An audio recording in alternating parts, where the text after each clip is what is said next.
เอาเจ้าสบายดีพ่อแม่พี่น้องทุกคนมื้อนี้ก็เจอกับบ่าวปันอีกเช่นเคยพี่น้องเอ้ยเพราะว่าทีมงานนั่นของบ่าวคำมวณเนาะเพิ่นได้นัดกัน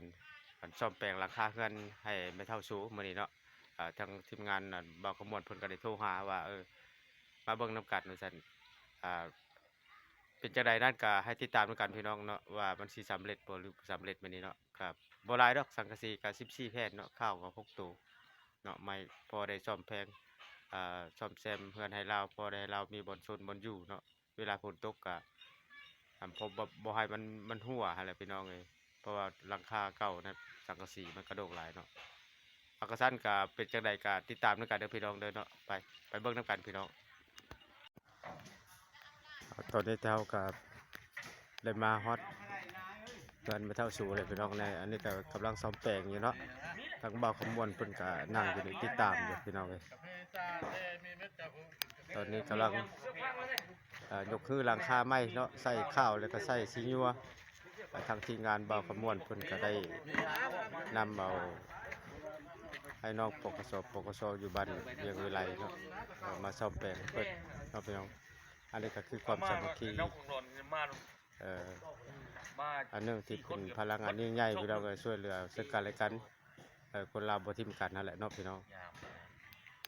แต่เจ้าสบายดีแม่เฒ่าสูสบายดีเป็นจังไดดีใจแล้วบ่บัดนี้ดีใจเออน อนก็รับ ได้เงินใหม่เด้เพิ่นช่วยเหลือเนาะจังใดก็อุตส่าห์และเนาะสู้ไปนำกันนั่นแหละแม่เฒ่าเอ้ยเนาะ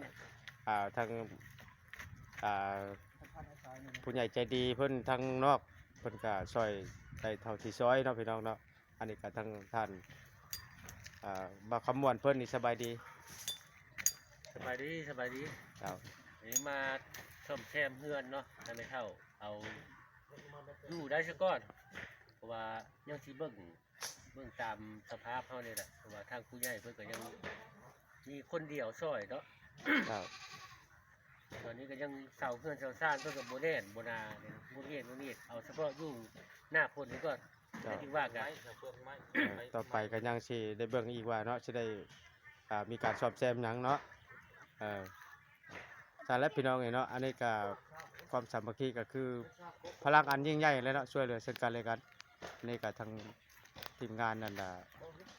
อันนี้ก็เป็นทางสุขการจัดตั้งบ้านเวียงวิไลเพิ่นก็บ่ได้ปะบ่ได้ปล่อยเนาะเพิ่นก็ติดตามนำเบิ่งนำให้ความช่วยเหลือซึ่งกันและกัน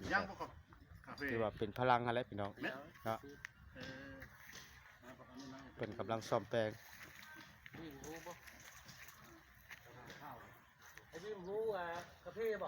ต่อไปก็สิเป็นแนวใดนั้นก็ติดตามไปนำกันเนาะพี่น้องเนาะเบิ่งคลิปนี้แล้วก็ให้กดไลค์กดแชร์เนาะพี่น้องติดตามไปนำกันขอบใจคือเงินประเภท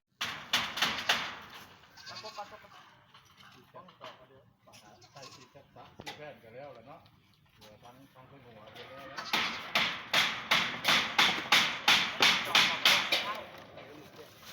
้วต่อที่ได้ไม่ตอกรัดมันสอบอะไรก็บ้างขนาดบ้างขนาดบ่ฮ้อนได้เลยเดี๋ยวนี้ก็ต้องสอบหน้าปกติเนี่ยโทษอยู่ครับเนี่ยโทษมันโทษเลยข่าวเลยยากก็ข่าวต้องหาตัวข่าวมันยังบุมั่งมีตัวบอกเงี้ยโทษไป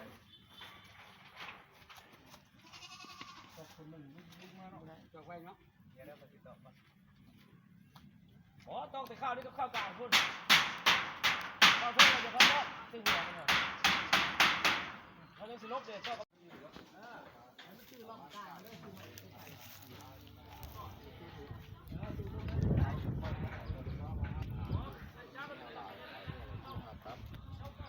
ตอนนี้ไอ้น้องเขาก็กำลังเอาสังกะสีขึ้นวางกับพี่น้องวางแล้วก็มุงทางด้านหลังก้อนพี่น้องเลยมีตะไคร้เปลี่ยนจนแล้วมาหามเข้าเรียบร้อยกับเมียค่อยแล้วกัน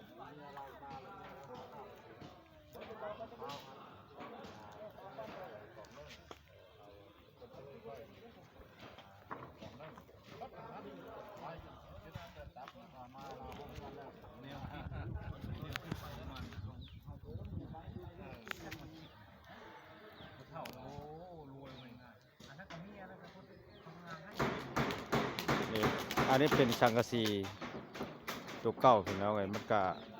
เก่าหลายแล้วหัวหลายพี่น้องแต่เบิ่งลักษณะเฮาเบิ่งอย่างใดอย่างหนึ่งคือว่ามันยังดีอยู่ความจริงแล้วมันก็เป็นหูเป็นป้องเนาะเฮ็ดให้เวลาฝนตกให้น้ำหัวลงไปหาบ่อนนอนของเรา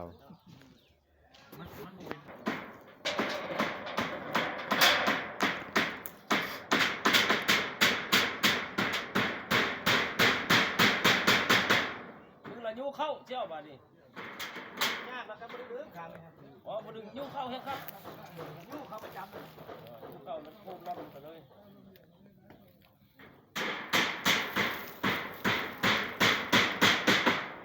กันมีแต่เราให้เราบอกให้เราดึงกันบ่ได้ดึงดอกกันให้เราบอกฝากไปใส่กระดอกเสียเนี่ยบ่กันเด็ดอยู่หลุมสิ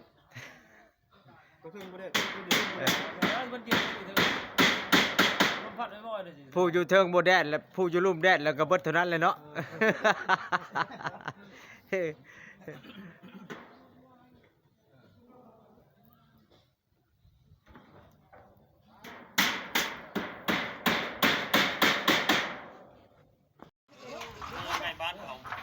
เอามาฮอดขั้นตอนนี้ก็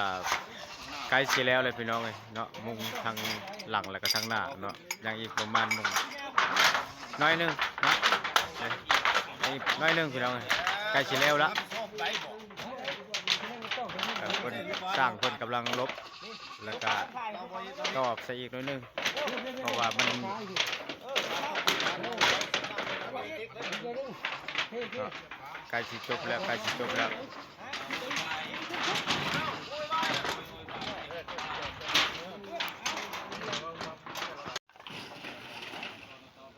เอามาฮอดเวลานาทีนี้ก็ได้สำเร็จไปแล้วพี่น้องเนาะงานแรกเกี่ยวกับการนั้นเปลี่ยนถ่ายหลังคาเปลี่ยนก็สังกะสีเปลี่ยนไม้เนาะต่างๆก็ได้เสร็จสิ้นลงไปเลยเสร็จสมบูรณ์แล้วพี่น้องแล้วเรียบร้อยแล้วนี่เนาะนายสร้างคนก็กำลังสิลงมาตัวลงมาเลยก็ได้เด้อ ไม่เท่าเพิ่นกันภาคภูมิใจหลายดีใจหลายเนาะที่ใหญ่เนาะมาช่วยซอยเหือซอยแหงเนาะสั้นขอความบ่เข้าใจนะมันแต่ไอ้น้องทีมงานการติดตั้งบ้านเนาะทุกๆแผนกการที่เป็นระดมเหือแหงมาช่วยเหลือการเปลี่ยนถ่ายหรือว่าเฮ็ดหลังคาใหม่ให้ไม่เท่าสูงมื้อนี้เนาะก็สั้นแล้วก็ฝากติดตามด้วยเด้อพี่น้องเด้อติดตามช่องเบาปัดนะแล้วก็ขอความขอบใจนำผู้ใหญ่ใจดีที่มีน้ำใจใส่ศรัทธาเกื้อกูลช่วยเหลือซึ่งกันและกันเนาะขอความขอบใจน้ำละลาย มาช่วยเหลือผู้เฒ่า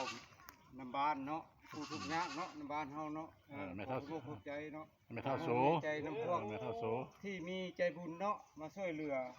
ผู้เฒ่าผู้แก่เนาะผู้ทุกข์ยากเนาะนำบ้านเฮาเนาะขอขอบใจเนาะขอให้ทั้งให้มีเด้อค่าขายให้ ขายดีมีแห้ง เด้ เด้ อ อ ครอบครัว